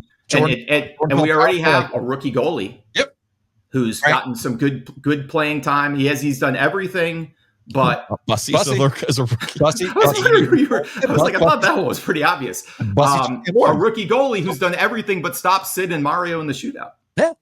I can't. You know what? I'm opening up the DraftKings app right now. I'm going to put $5 down. Yeah, you're not getting 3,200 to 1 this time. Yeah, no, I know. It's a little bit different than 05-06. That is for sure. All right, real quick. I think you and I disagree on we were talking about the college football playoff stuff earlier. And I do love when the committee decides that they're just going to create their own narratives because that's what they're allowed to do for this TV show. Like Alabama being cushioned or you call it the Boo Corrigan doctrine. Oh, well, you see, we had enough data points to see what Florida State looked like without Jordan Travis. How could we know if Ole Miss is going to? How could we know what Ole Miss is going to look like without half its coaching staff? How could we know? How could we possibly know with the guy whose charisma is so dramatic? He's the only reason why Ole Miss is any good. How can we know, man? I love when they come up with this stuff on their own. To that end. Let's not point. I just want to point out to your point. They managed at this point, once Duke was in the ACC title game, to sneak both North Texas and James Madison into the rankings along with Tulane. Maybe. So here's where things get interesting, and they could just make this up as they go along. I know you and I were texting about this last night, but I wanted to bring this onto the podcast. Yeah. I know your points about James Madison. 28th in FPI, Duke is 46. JMU is 18th in strength of record. Duke is 59th. But here's the problem. JMU has played one Power 4 game, and they lost it. Whereas Duke, by virtue of being in a Power 4 conference, has a better record in that regard. And because the committee is funny like this, they do play a ranked team in a championship game in Virginia. I wouldn't put I'm it not past saying them. Duke. I'm not saying Duke winning means it's the end of the world for the ACC. I could envision a scenario where a 5-loss Duke team gets in as a conference champion based on some metrics. Am I crazy? I wouldn't be based on metrics. It would be based not on metrics. They would basically have to create a quad 1 and say, well, Duke was 4-5 in quad 1, and James Madison was 0-1 in quad 1, and therefore, because they played in the SEC of basketball, and James Madison plays in the Ivy League of basketball. You know what I mean? Like they would basically have to say that, oh, actually, it's not all the other numbers we've created so we can compare teams apples to apples. It's this one thing that we're going to look at that just happens to favor the team in the Power Conference that had that should have beaten Illinois. I agree. All those, No, I know. But the point is that the committee is going to do whatever it is they want to do. As our Just friend like, Darren, Auburn. Auburn, it's a tough place to play, guys. That was a real big rivalry. This is where we came up with the concept of game control. Come on. Oh, it doesn't matter how the game ended. It mattered whether or not you were leading in the third quarter. That's very important to the committee. Right. They're just going to make it as they go along. As our friend Darren Gant said, it is pro wrestling. There is no question that they are just making matchups that they think will sell tickets. And all we're missing is, it was Hunter Yurachek coming out and ripping his shirt open to reveal the last team in the field. And a couple of Stone Cold Steve Austin, a couple Steve Weisers splashing them. Let's go. I do think, though, that this week's rankings, and they're always trying to send some kind of a message, this week's rankings did create the possibility of, because now they got to jump, if North Texas, the North Texas Tulane winner is going to be in it regardless. If James Madison wins, they're going to have to jump Duke over a team that won. Yeah. And they didn't have to do that. They could have left North Texas and James Madison out. They could have, yeah. And so they've actually put a hurdle in place for themselves. Now, obviously, does it make them look terrible? They don't care, right? They're going to leave an undefeated team out because they had data points. But it's the whole thing. And that doesn't even get into the whole Alabama, Notre Dame, Miami debate. I think the Alabama thing is also giving them the out. I said this earlier. It's giving them an out for leaving Notre Dame and Miami out, just so they can just completely punt on the conversation, because they know it's a Kobayashi Maru type situation, and they're going to cheat the system by placing Alabama where they can place them. Right. All right, man. Last thing before we say goodbye. I know today's one of the signing days, the first of the 2 signing days. What a day! Yeah, what a day, right? I bet 2 questions. When is the next time we'll see Bill Belichick in front of the media? And then the follow-up is, will he actually make it through this cycle to get to next season? Man, that's 2 really good questions. I don't think I got to answer the first one is, if he is still here in spring practice. Yes. I think that's the next time we'll see him. We're not. He had to go, remember how important it was the other night. He had to go home and watch the NC State film before he could properly assess the entire season. Right. But the odds that we get him actually assessing the entire season at some point, I assume it'll be Lombardi at signing day. Yeah. I don't think we would see Bill again till spring. And frankly, if you're Bill, why would you? Like, there's nothing good you can say. No. We beat 4 teams that were terrible. Like, there's nothing good you can say. So, but that's part of being a college football coach. I'm curious with this idea that, and before anybody leaves a comment on YouTube or social media or emails me about the hiring cycle, I think we could all say that anybody you get would be an upgrade over Bill Belichick. I think we can agree on that. Yeah, right? and anybody out there, any coach you bring in is going to do a better job building a team than Mike Lombardi. So I think that's the whole, like, the idea that Bill's going to start firing people. Like, as I wrote, the whole point of this grift is to get his friends and his sons and his friends' sons on the gravy train. If he starts firing people, then the whole thing doesn't work. Freddie might be the sacrifice. Freddie's Kitchens might be the sacrificial lamb. Right. This is all Freddie's fault. Yes. Right. Yes. Freddie. Right. That's why the offense didn't do anything. Yeah. Josh McDaniels will come in and fix the offense. So what it comes down to is you're playing a game of chicken with Bill Belichick. Either you think based on the leaks, the quote unquote leaks, or the idea, the narrative shift that's coming. I think this is I'm saying this, that Mike Lombardi is keeping Bill Belichick's name out there for NFL consideration, and that one of these NFL teams solves your problem, or there will be an actual financial appetite to pay him the $50 million it'll cost not only his salary, but everybody else to move on from this, because it's only going to be more expensive to keep him because Keenan is not going to be what you thought it was going to be next year. So those are the two things that are happening right now for Bill Belichick. Either the NFL does the job for them, or they're just going to have to accept that there's no appetite to drop that amount of money to get rid of him. That's what it comes down to. Yeah, and I do think on the second opportunity, once Bill is exhausted his NHL opportunities, and I do think they will be exhausted. He's not going to coach the NHL. I thought that was funny. I was like, I don't know, maybe he wants to try something new. I mean, well, he invented sports, so he probably thinks coach hockey. Great. I'm going to try a new. Does he have like a cutoff ice cap sweatshirt that he wore? Little Billy's first words were "beat Richmond." No, I think once he's exhausted once it's clear that the NFL has gone through its cycle and still isn't interested. Yeah. Maybe then there'll be more of an appetite for Bill to come back to the table with UNC so they don't have to pay the full freight. They're going to have to buy out his staff. They're going to have to buy out all the people they signed to do recruiting and personnel and things like that. But maybe in Bill's specific case, if all his people get taken care of, there's a haircut there. The point you made about attendance, and I made the same one. They did this to drive revenue, right? We have to get Bill Belichick in here because football has to support our athletic department. Right. It is going to be an abject disaster next season. Nobody is going to come watch. All the people who bought tickets they're done, right? You can shear a sheep many times, but you can only skin them once. They're not coming back. It's UNC football, right? We're back to where we were. It doesn't matter who the coach is. Mm-hmm. So right down to the giant shiny puffy coat. So there's no way out of this for UNC other than to take their medicine. They broke it. Now they have to buy it. Yeah. The only question is, do they wait until after the NFL cycle has sort of exhausted itself to see if there's a parachute for both sides? And then, I'm looking at Bill on Saturday. I don't see a guy who's enjoying being a football coach. No. He doesn't want to do, like you said, and I've said, he doesn't want to do the rigmarole of being a college coach, which is political. It's showing up. Like, his players can do it. They were like, yeah, this season was uncomfortable.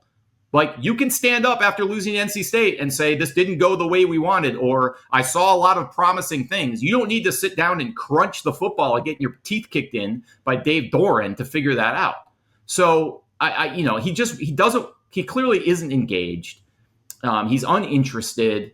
He that 4-minute press conference, you just lost to your rival. You owe these people who gave you this much money more than that. At least meet them halfway and say, it was a difficult season. It's going to take some time to process. Don't give us this bullshit about you got to watch the game film. It's just the lack of effort there, like to come up with even a good excuse, just shows how little he cares and how little invested he is. I think he's tired of getting his face kicked in every Saturday by dudes he wouldn't walk across the street to shake their hand. Like, these are not his peers. These are not his equals. Dave Doran is not. But in college, guess what? They're better at this than you are. And you were dumb enough and egotistical enough to think that you could come in and show them how it's done. And guess what? You beat Stanford. You beat a Syracuse team with a lacrosse player at quarterback. You beat Charlotte, and you beat Richmond. So the four worst, and Syracuse just got its brains blown out by Boston College. To your point, he wasn't losing to Frank Reich. No, he wasn't losing. Frank Reich, and if they played BC, he would have beat Bill O'Brien. But he lost to Jake Dickert. He lost to Dave Doran. He lost to Manny Diaz. He lost to Dabo. And every one of those guys had something saved up for Bill. Oh, yeah. Dabo ran the trick play. Manny ran his own gimmick formation at him and scored a touchdown that Bill's team didn't even know. And then Dave ran a fake punt with Caden Noonkester and caught them unaware. Manny ran the fake field goal. Dickert ran up the score. Like, these guys, TCU, don't tell me they didn't love it. You saw their social media after the game. Oh, they were all about it. Everybody's been waiting all year to show this guy he doesn't know what he's talking about. And they did. He doesn't want to stick around for another year. You think this guy wants to go to kickoff in July? Does anybody care about him at kickoff in July? Well, no, he's the oldest of old news now, but yeah, he's old news now. You think he wants to spend a day in Charlotte talking to people about things? I said this, yeah. I think I said this on Monday or Tuesday. I said, man, James Franklin's going to be a freaking rock star in July. Oh my God. Like, he is going to be a rock. Like, I get the circus of last year, but James is going to be a freaking rock The star. difference between James and Bill, other than that James has won in college and Bill hasn't, is that James knows how to play the game and is willing to do it. And I'm sure he's also laughing at the fact that, like, so you fired me on emotion, and what did that get you? Yeah. Here we are. Well, and look, maybe it's the best for NC State that after the Virginia Tech game, there wasn't the conscious uncoupling I suggested. Maybe you are better off you're certainly better off with another year, Dave, than you are diving into this hiring cycle. And if Dave wants to come back, I got the sense after the Virginia Tech game that he had lost the juice. Yeah, I think we all thought that. Right. I think if you look at the last Florida State and UNC, that feels like the old Dave again. Like there was some verve back there, to use another Triangle coach's word. So, like that makes more sense to me now than it did in November. And if you look at State's record, they beat the teams that they should have beat, and they lost to the teams that they probably should have lost to, with the exception of Virginia Tech and the exception of Georgia Tech. So, even Steven, it all balances out. It's how Dave Dorn got his groove back. I can read that on my next plane, next flight to when I'm going to Nashville for a hockey tournament. Luke DeCock, columnist, News and Observer. Yeah. All right, man, it was fun remembering some dudes with that guy with the concussion. I forgot about that guy. I'll be honest with you, I forgot about that guy. All right, man, we'll talk to you later. See you guys.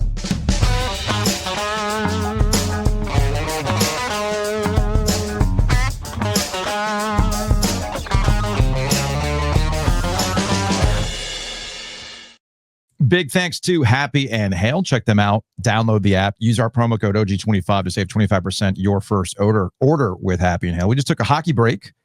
A little remember some dudes time with Luke DeCock. That was fun. Let's take a break. Let's take a hockey break. Brought to you by Happy and Hale. So again, download that app. Use that promo code OG25 and check out the new smoothie, the Banana Bread Blaster. I think it's chock full of protein, and it's like they liquefied a banana bread. It's insane how good it is. So check it out, download the app, use that promo code OG25. Speaking of hockey, Chris Brassfield Accounting, he's going to bring you a lot of the hockey coverage, talking to Mike Maniscalco. We were talking with Mike and kind of those comparables, the cosmic universe thing coming together, right? Mm-hmm. How do you think if we were doing After Darks in 05, 06, how do you think that would have gone? Man, Buffalo would have infiltrated in the conference finals for sure. The comment section. You know that the only reason you're winning is because you scored on the power play, and we can't. It's kind of an important factor, right? We're better than you. You just scored more power play goals than us. What? I know it's hard to think of a time where the Hurricanes were the team that was good. That was good at the power play. On the power play. I know. And winning playoff series because what a time of their power play. So BrassfieldAccounting.com. Check them out. Don't be like Joe Giglio, where you get tax documents and you freak the hell out. You don't know what's going on. What does this mean? What does this mean? Don't need that. Brassfield knows what it means. So go to BrassfieldAccounting.com. You can be your fractional CFO. And while he's based in Homer, Alaska, guess what? You can bring all your paperwork to the RTP. They got an office in the RTP, so go check that out. Big thanks to Matt Davis over at State Farm. Check him out online at InsureGarner.com. You can call him directly at 919-779-8277. Save money on home and auto. But more importantly, as you're drawing 2025 to a close, you keep telling yourself, I need to be better with my money. I should plan for some things, shouldn't I? Hey, you should. Matt Davis can do that. Financial planning is part of the portfolio. So check them out online at InsureGarner.com. And of course, our friends at Mosquito Authority and Pest Authority, check them out online at bugsbite.com. Again, that's bugsbite.com. It's not too early to start thinking about your mosquito treatments for next year. Misting systems. How can you make it better? They got all that kind of stuff. Or some other matters like a moisture barrier in your crawl space. That's going to save you a whole lot of headaches. So get that taken care of. That could be a Christmas gift to your house, a nice moisture barrier. So check them out online at bugsbite.com, Mosquito Authority, and Pest Authority.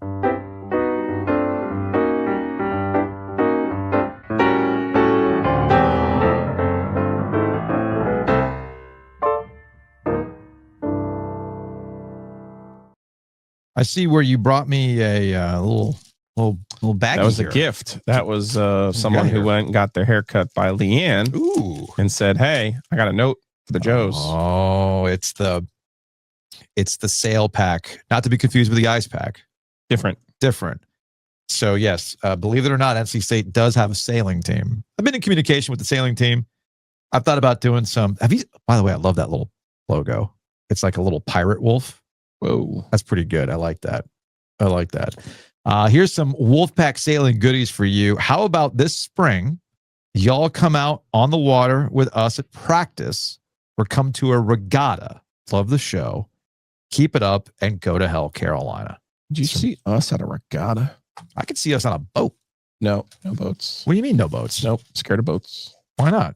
I'm not seaworthy. I love this, by the way. Yeah. No, I need the smaller one for my computer. Let me see the state of North Carolina one. Oh, we got this one. Whatever that These one are was. patches. These are little iron-on What's patches. that one? And then this is the little sailing club thing with the flags and whatnot. So this is all good stuff. I'm gonna have to put this on the water bottle for sure. So what? You don't want to get on a? No, I'm not getting on the water. It's not a thing I do. So hold up. You swim, right? You go to the beach. I can swim. Yes. Go to the beach. I'm tethered. When I go to the beach, I can see the land and all that other stuff. When's the last time you were on a boat? Well, I mean, I took a ferry in Martha's Vineyard this summer, but that doesn't really count. Like recreational, I don't like going out on boats. So you're okay with like a large boat? Not really. So you would never go on a cruise? No, I would never, ever in my life. I'm not a cruise person either. No. I'm with you on that. My brother and my sister-in-law are huge cruise people. My cousin Angela, huge into cruises. In fact, over Thanksgiving, I tried to FaceTime with her. She's like, "Sorry, I'm in the middle of the ocean right now." I'm like, "Cool." It couldn't be me. But I want to go. I don't want to go on a cruise for other reasons. It's not because I'm afraid of the water. But I have a more specific concern. Okay. I think I've mentioned this before, but my more specific concern is dark water. Like you get me out on the ocean at night, I'm going to freak out because I can't see anything. It took me a little bit of time to get over going out to like when I moved here in 95 and, you're in high school, you got nothing to do during the summertime and your group of friends are like, let's go to Jordan Lake. Okay, cool. You got a little beach there at Jordan Lake. No big deal. Yeah. They take you out on the water, well, because it's all like that brackish water. You can't see anything. I'd be a little like, I can't see the bottom, and that's kind of freaking me out. What's under here? Like you go to the beach, you just see the bottom. You don't go too far out, you can still see, what's going on. But at night, forget it. Like I still have it's not me. I still have a memory of freaking out. I forgot where my parents had taken me, but I remember like I just would not move from the ground because I was too close to dark water. But I didn't realize you just won't go on a boat. I'm convinced how it ends for me. But I mean, that'd make tremendous content, don't you think? Dying? No, thank you. Yeah. I mean, we get on a boat. We play the you play the Fox injury music. Okay. Peace out. I'll take it another way. How did Joe go? Oh, he did it for the content. He did it for the content. Jeez. 919-444-2211. Call the OG Sports phone and curse or don't. Would you like to sponsor the OG Sports phone? Yes, please. Hit us up. The OG goes digital at gmail.com. Again, that's the OG goes digital. Me. No, it's just that way. Just make it simple. Or do you want, okay, fine. Gilio.joe. Thank you. Nobody can spell Gilio. That's the problem. Yes, they can. Gilio.joe at gmail.com. Email Joe if you'd like to be the OG Sports Phone sponsor. The OG Sports Phone never sleeps. Let's go to a 919. Hey guys, Matt and Fuquay. Calling because this call is intended to be for No, I played that yesterday. the OG Sports. Your crack filing system, really, you're surpassing Rand now. Dude, look, it's hard to keep up with all these calls. Mm-hmm. Let's go to a 469. Hey guys, Mike E. VFW.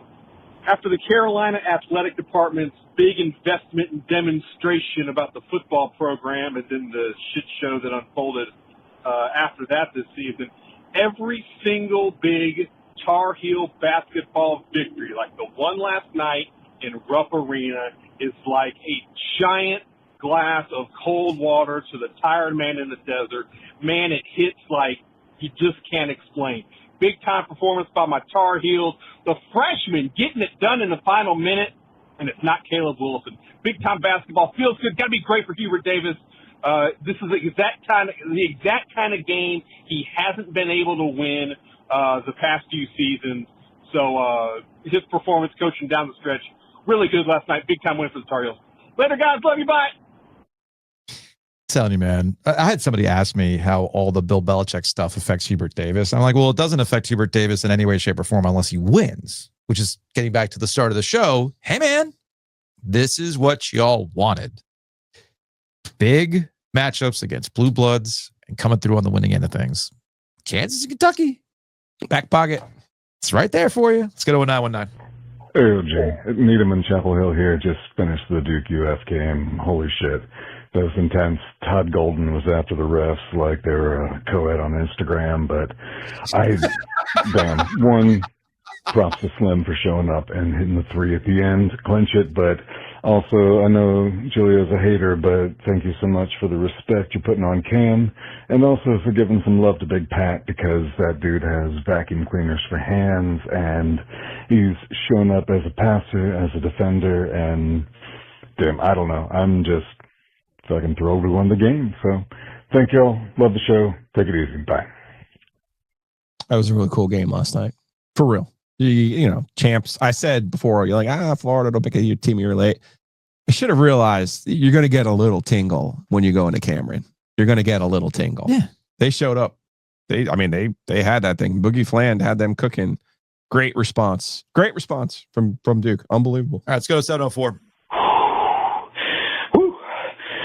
Hey guys, it's Paul calling in. Whoa, Paul. What were you finishing up before you finally you called? I mean, because it's not like my voicemail greeting's short. 55 p.m. on Tuesday night after Carolina escaped Rupp Arena with a win over Kentucky. That was maybe the worst game of basketball I've witnessed in a really long time. Never seen a team not make a field goal for 10 minutes and still be in the game, not only in the game, but leading most of the time. But you know what? A win's a win. Vasar, that was your moment. He had a great second half. Incredible. Vasar is just as good as Caleb Wilson. And Wilson had an off night field goals wise, but when we needed him to make plays, he made plays. And hey, MVP of the game, Derek Dixon. Derek Dixon came off the bench. Road environment. None of the guards are producing. It's tough. We can't buy one. And he comes in and he runs that point guard position, and he hits a crucial three and hits the go ahead shot to win the game.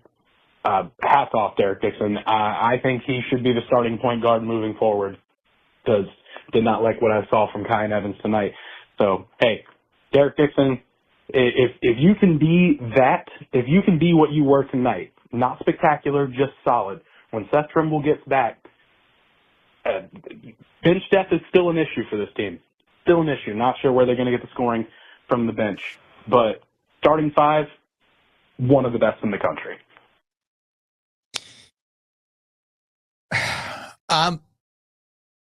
Let's just wait for Seth Trimble to come back and see how it works out. That's just the thing I'm kind of waiting on right now. We haven't seen a clean look at what that backcourt's going to look like without Trimble. So I'm going to reserve judgment on that. But hey, beat Kansas and Kentucky.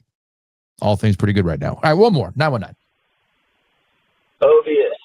You know, I tend to agree with you most of the time.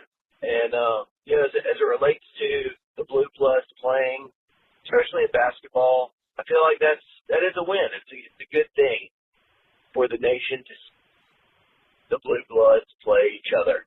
However, last night was absolutely horrific. Like, I'll take the Heels win, but that was a slog of a game. And 10 minutes, Kentucky did not score a field goal, and Carolina was still down by a point. I will take the win, but good grief. If the nation watched that, they definitely don't want to watch college basketball anymore. Okay, now look. Nobody's ever pretended that college basketball is pretty all the time. It's not why you watch. You know, it's you can always go rewatch the Duke Arkansas game if you need something, though. Look, I mean, there's a higher level of variance in terms of quality of basketball, even when you're getting the highest levels of basketball. This is not the NBA, okay? And nobody's pretending it's the NBA. You watch college basketball for different reasons. It's shifted over time because you're not invested in these players over the course of 4 years. So that obviously has taken a knockback. But ultimately, you're rooting for laundry when you watch college basketball. But also the other reason why you watch college basketball is for the environments, right? Like you mentioned, Cameron. That was a cool environment for Duke and Florida. Seeing Carolina play at Rupp is a cool environment. That is cool to see as part of the spectacle, as part of why you watch. One thing that I hope that, I don't know, maybe it's being around youth hockey now for the last 4 years. One thing that's been driving me nuts, especially this year, it's not that you won. It's how you won. I don't care, man. They won. They found a way to win. That's all you got to ask. You found a way to win. And you might have to find a different kind of way to win next weekend. So, well, they didn't win by enough. I didn't do this. Who cares, man? You won. Everybody recognizes it wasn't your best game, but you still found a way to win. Those are the best situations. You won and you have things to work on.